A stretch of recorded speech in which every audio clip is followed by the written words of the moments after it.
Vamos a hablar ahora, vamos a hablar ahora del análisis del tipo de cambio y un poco lo que es el riesgo cambiario, específicamente tratando de ejemplificar la situación del dólar, de la evaluación que está teniendo el dólar frente a diversas monedas. Vamos a exponer un poco las principales metodologías con que contamos para analizar el tipo de cambio. Cuando analizamos el tipo de cambio estamos hablando de una variable sumamente importante, sobre todo cuando tenemos en la actualidad economías globalizadas, empresas que hacen transacciones a nivel internacional y por lo tanto un adecuado pronóstico del tipo de cambio es fundamental. Y esto es porque el riesgo se deriva de las variaciones inesperadas en el tipo de cambio.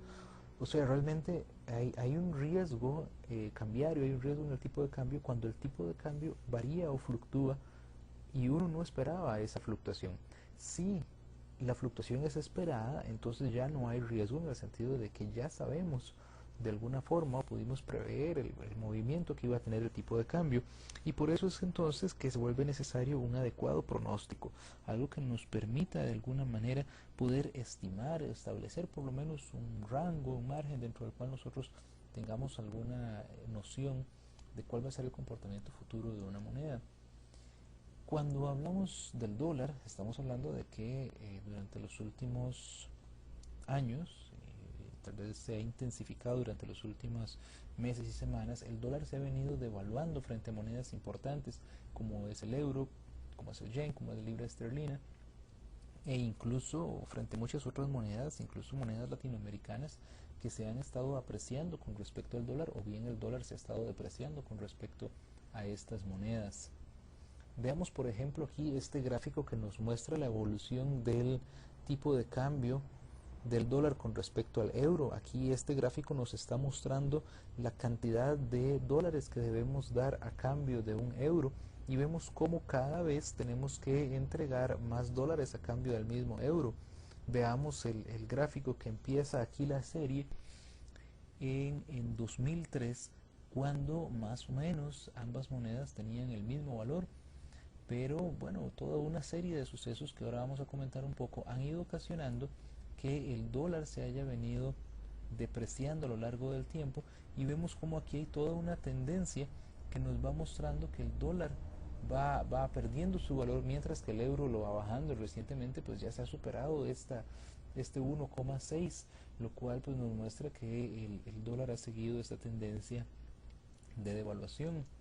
Aquí vemos frente al yen, este gráfico nos muestra la cantidad de yenes que entregamos a cambio de un dólar y vemos cómo cada vez vamos viendo que cada vez se entregan menos yenes a cambio del mismo dólar. ¿Esto qué quiere decir? Bueno, que cada vez el yen vale más y cada vez el dólar vale menos. Entonces nos muestra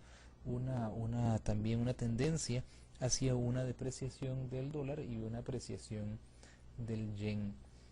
Vemos pues que durante esta tendencia se ha mantenido durante los últimos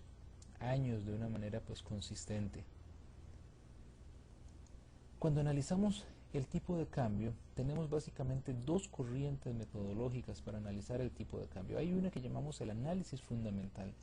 y otra que conocemos con el nombre del análisis técnico. Vamos a hablar así en forma breve en qué consiste cada una de estas dos corrientes metodológicas que no son excluyentes y que más bien pues se complementan cuando queremos hacer un buen análisis del tipo de cambio. Con respecto al análisis fundamental, vamos a hablar entonces de dos métodos principales. Uno de ellos consiste en el método de la balanza de pagos y el otro es lo que llamamos el método del mercado de activos. Cuando hablamos del método de la balanza de pagos, estamos hablando de tratar de establecer cuáles son las fuerzas que están detrás de la oferta y de la demanda de divisas. Nosotros sabemos pues que hay un mercado de moneda extranjera compuesto por una oferta, compuesto por una demanda y entonces queremos conocer cuáles son esas variables que afectan esta oferta y esta demanda. Esto requiere conocer toda una serie de variables económicas, por ejemplo el déficit comercial, que es la diferencia entre las exportaciones y las importaciones. Bien sabemos que en la medida en que haya mayor exportación de un bien va a haber una mayor entrada de divisas, mientras que en la medida que haya mayor importación pues va a haber una mayor salida de divisas. tenemos el déficit de la cuenta corriente, que bueno, toma este déficit comercial y agregamos entonces el saldo de la cuenta de servicios más el saldo de las transferencias unilaterales y tenemos pues todo el déficit de la cuenta corriente, que es una variable bien importante. Debemos agregar los flujos de capital extranjero. En la medida que haya mayor cantidad de entradas de capital extranjero, entonces tendremos una mayor oferta de divisas y bien podemos tener pues una salida de capitales, en cuyo caso pues se aumenta la demanda y se reduce la oferta. Y una variable aquí fundamental es seguir la evolución de las reservas monetarias internacionales, que pues dependiendo del sistema cambiario que tengamos, pues por lo general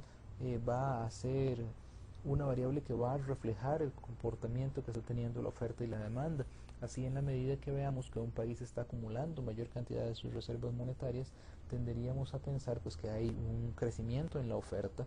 mientras que en la medida en la cual las reservas monetarias están disminuyendo, tendremos posiblemente un fuerte incremento de la demanda y una reducción de la oferta de divisas en esta economía.